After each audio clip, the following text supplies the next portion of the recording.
ఎంత కఠిన పరిస్థితుల్లో కూడా ఎలా ఉండగలిగాడు అంటే తన దేవుని బట్టి ధైర్యం తెచ్చుకున్నాడు. తన దేవుని నమ్మకత్వం మీద తను నమ్మకం ఉంచాడు. నేను అపనమ్మకస్తుడైనా నన్ను పిలిచిన నా దేవుడు నమ్మకమైనవాడు. హల్లెలూయా. సంతోషంగా, ఉత్సాహంగా, ఉల్లాసంగా గోతిలో దోశారు. ఏమనుకున్నాడు తెలుసా? అరే, నన్ను ఈ గోతిలో వేసి ఇక్కడ సమాధి చేస్తే నా దర్శనం ఎట్లా నెరవేరుద్ది? పొరపాటును కూడా నేను ఇందులో ఉండను, నాకు తెలుసని కూర్చున్నాడు మెదలకుండా. ఈ గొయ్యి నాకు స్థిరం కాదురా, నా దేవుడిచ్చిన వాగ్దానం దర్శనం నెరవేరాలంటే ఖచ్చితంగా నేను గోతి నుండి బయటికి రావాల్సిందే.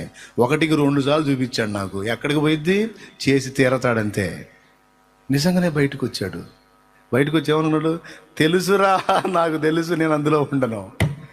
ఇక ప్రతి ఘట్టంలో ఇక్కడే నేను ఫిక్స్ అయితే దర్శనం ఎట్లా నెరవేరిద్ది?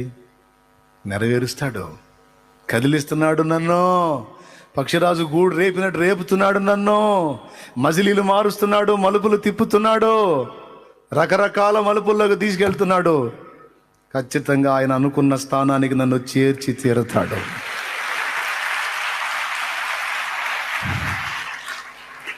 మారానుభవం మధురముగా మార్చగలవు నీవు. మారానుభవం మధురముగా మార్చగలవు నీవు మహోన్నతుడా. ఒక్కటే నమ్ము, నువ్వు దేవుణ్ణి ప్రేమించావు, దేవుడు నిన్ను అంతకంటే ఎక్కువ ప్రేమించాడు. నీ జీవితం దేవుని చేతుల్లో ఉంది. తల్లి గర్భంలో పుట్టక ముందే నిన్ను చూశాడు. ఆనాడే నిన్ను ఏర్పరచుకున్నాడు, ఆనాడే నిన్ను నిర్ణయించుకున్నాడు, అప్పుడే నిన్ను ఎరుగున్నాడు ఆయన. ఏమేమి జరగాలని నీ జీవితంలో సంకల్పించాడో ఆ యావత్తు జరిగించి నెరవేర్చగల సమర్థుడు ఆయన. నిశ్చయముగా ఆయన నీ చేయి పట్టుకొని ఉన్నాడు. ఆయన నీ ముందు నడుస్తున్నాడు, నిన్ను నడిపిస్తూ ఉన్నాడు. సందేహించాల్సిన అవసరం లేదు. సందేహిస్తే నీ ముఖం వికారం, నమ్మితే ఆనందం. తను ఏదైతే నువ్వు నెరవేర్చాలని పిలిచాడో అది నీ చేత సంపూర్ణంగా నెరవేర్చ సమర్థుడు ఆయన. నువ్వు కాదు, ఆయన సమర్థుడు. నేను నీతో చెప్పినది నెరవేర్చు వరకు, నేను నీ ద్వారా జరిగించాలనుకున్న కార్యమును జరిగించు వరకు, నిన్ను నిర్మించిన దాని వెనక నాకున్న చిత్తము సంకల్పం నెరవేర్చు వరకు నేను నీ చెయ్యి వదలను. దేవునికి మహిమ.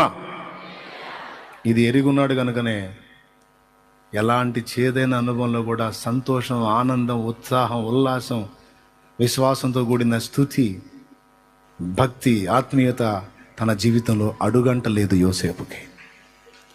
చివరికి ఏం జరిగిందో మీకు తెలుసు.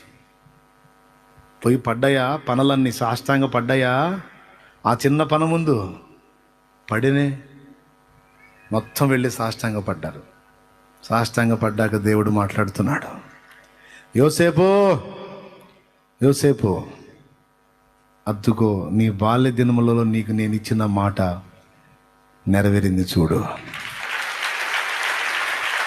నీకు తెలుసా?